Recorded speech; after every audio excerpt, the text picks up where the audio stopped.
we, the people. We hold these truths to be self-evident, that all men are created equal, that they are endowed by their Creator with certain unalienable rights, that among these are life, liberty, and the pursuit of happiness.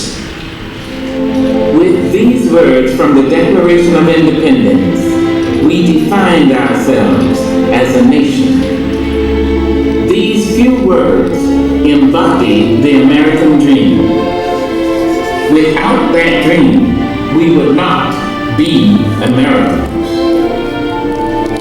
In 1787, after a bitter and bloody war against British rule, the 13 American states, which had united to win independence, sent representatives to a constitutional convention, charged with creating a document that would implement the principles of democracy for which they had fought so long and risked so much. Gentlemen, many issues have been resolved here and some have been set aside.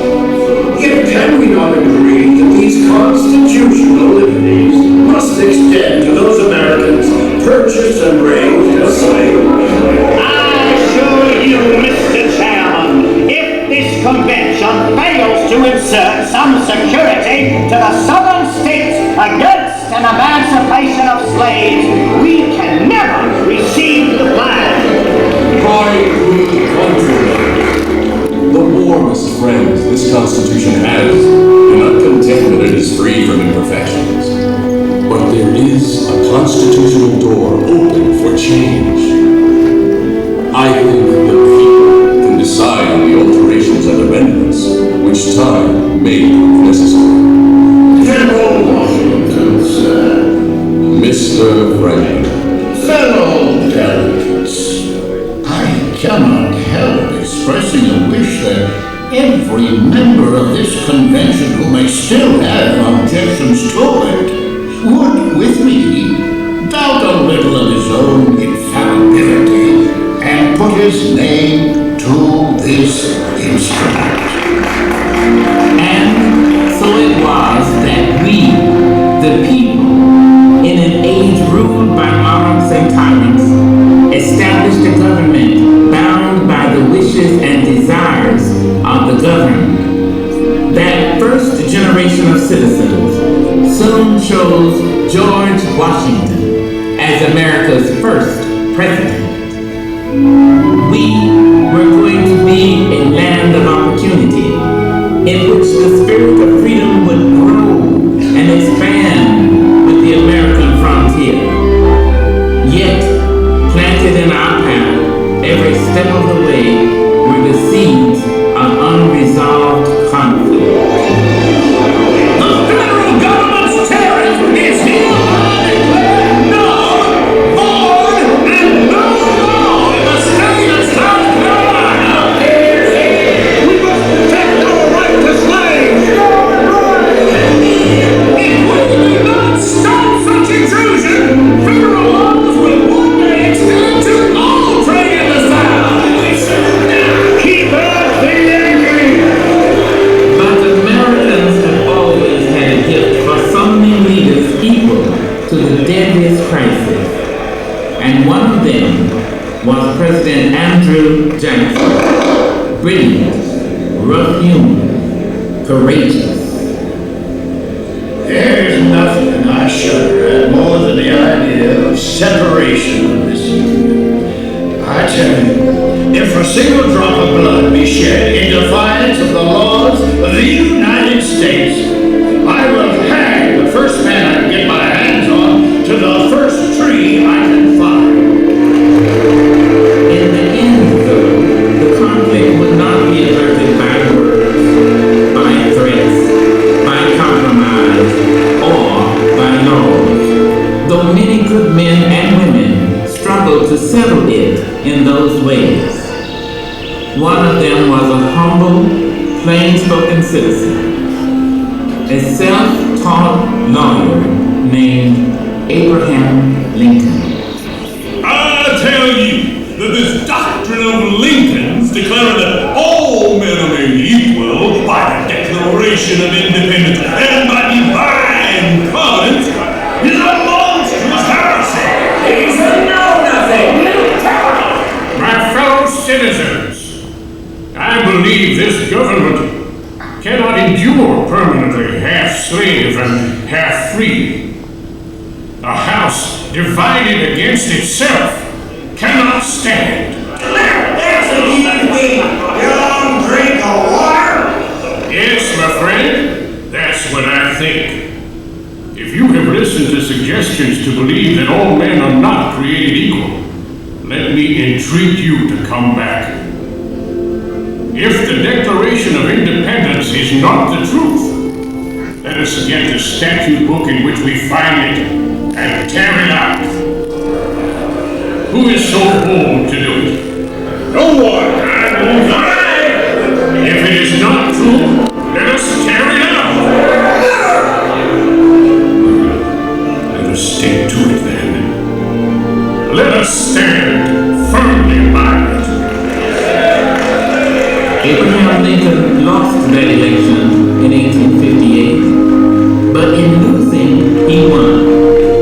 For the people did not forget this impassioned man from the prairie who could not bring himself to violate the essential justice of the American dream. 2 years later, they sent him to the White House. By then, the time for reasonable words had passed. I know there is a God, and that He hates injustice and slavery. I see the storm coming. I know His hand is in it. We Americans had given Lincoln the hardest task any American president would ever face. When our nation was formed, we had slaves among us. Yet that does not destroy the principle that is the charter of our liberties. Now is the time for decision, for firm, persistent, resolute action. I shall act as I deem best calculated to make America a union of hearts and hands, as well as states. I wish to do justice to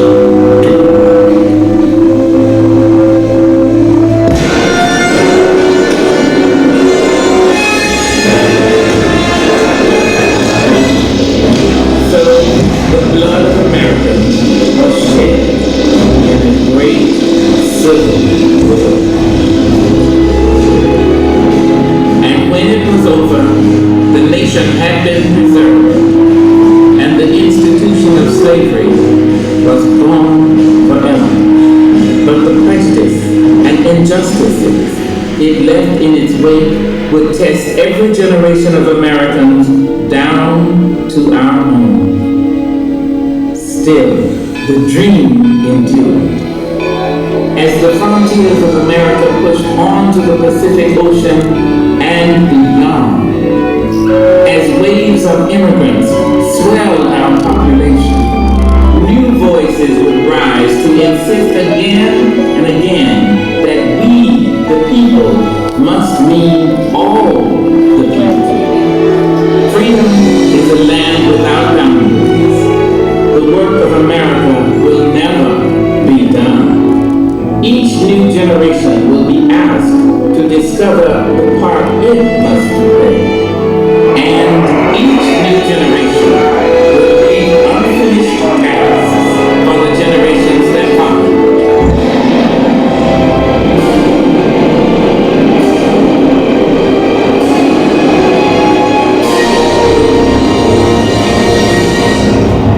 As long as the dream endures.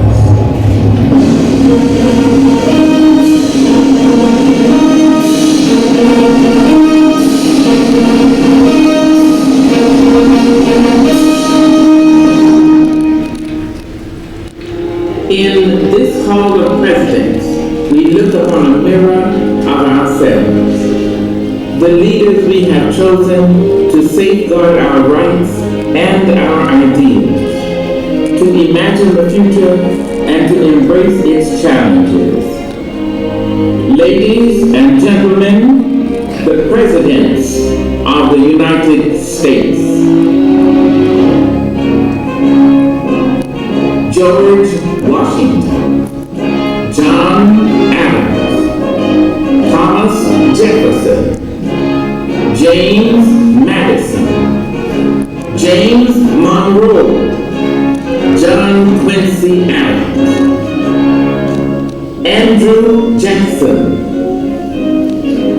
Martin Van Buren, William Henry Harrison, John Tyler, James K. Polk, Zachary Taylor, Millard Fillmore, Franklin Pierce, James Buchanan, Abraham Lincoln, Andrew Johnson, Ulysses S.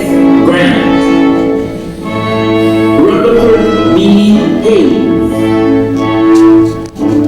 James A. Garfield, Chester A. Arthur, Grover Cleveland, Benjamin Harrison, William McKinley, Theodore Roosevelt, William Howard Taft, Woodrow Wilson, Warren G. Harding, Calvin Coolidge, Herbert Hoover, Franklin D. Roosevelt, Harry S.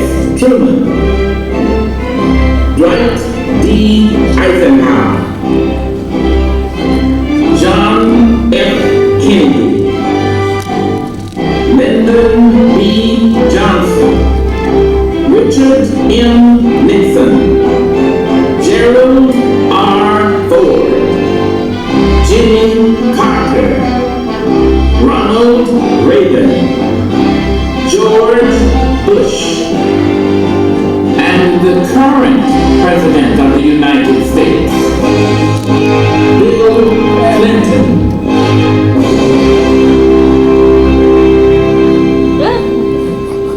My fellow citizens, we are the heirs of the great American Revolution.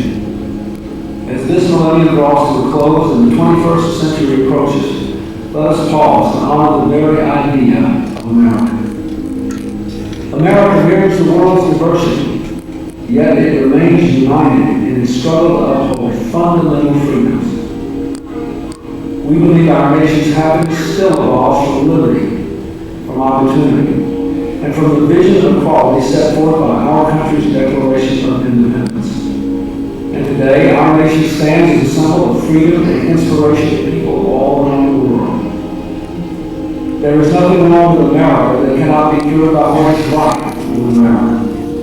And there is nothing wrong with the world that cannot be cured by the ideals that America represents. Those principles have no borders. And we look forward to a day when those principles, extended beyond our borders, will have circled the globe. The quest for democracy must continue until all the people of the world enjoy the freedom we must always fight to preserve. The spirit of America is as bright and hopeful today as it was in July of 1776. And we are ready to carry our great national experiment forward into the next millennium. If the experience of these extraordinary men adds up to any one thing, it is this. To be true to the American dream, one must have the wisdom to remember and the courage to change. In honoring these men, protectors of our heritage, servants of our dream, guides to the future we face together, we honor the enduring meaning of America. We, the people, hear in their voices the voice of our own hearts. President Abraham Lincoln. countrymen. I have often inquired of myself what great principle or idea it was that kept this Confederacy so long together. It was that all should have an equal chance, that all are created equal. This is the sentiment embodied in the Declaration of Independence.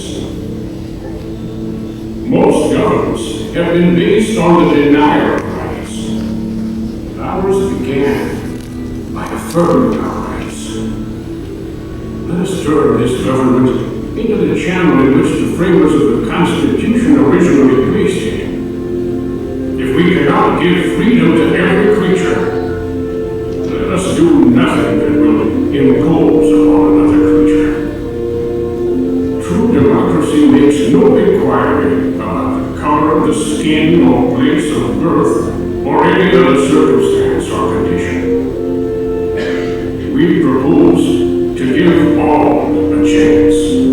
We expect the weak to grow stronger, the ignorant wiser, and all better and happier together.